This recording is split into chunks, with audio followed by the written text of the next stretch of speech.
बाजोड़ और बन्नू में भारतीय प्रॉक्सी फितनल खवारिज से ताल्लुक़ रखने वाले 23 दहशतगर्द मार दिए गए। वज़ीर आज़म ने कामयाब ऑपरेशन पर सिक्योरिटी फोर्सेस को खराज तहसीन पेश किया। ISPR के मुताबिक खुफिया इत्तला पर पहली कार्रवाई बाजोड़ में की गई। सिक्योरिटी फोर्सेस से शदीद फायरिंग के तबादले में 11 खवारिज हलाक हुए। मारे जाने वालों में खवारिज रंग लीडर सज्जाद उर्फ अबू ज़र भी शामिल है। दूसरी खुफिया इत्तला पर कार्रवाई ज़िला बन्नू में अमल में आई, जहाँ सिक्योरिटी फोर्सेस ने 12 खवारिज दहशतगर्दों को मौत के घाट उतारा।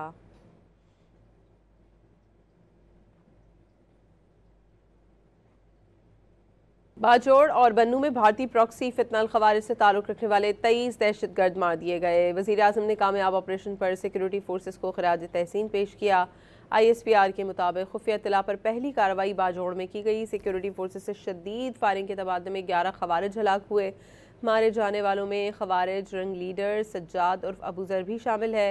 दूसरी खुफिया इत्तला पर कार्रवाई ज़िला बन्नू में अमल में आई, जहाँ सिक्योरिटी फोर्सेस ने 12 खवारिज दहशतगर्दों को मौत के घाट उतारा।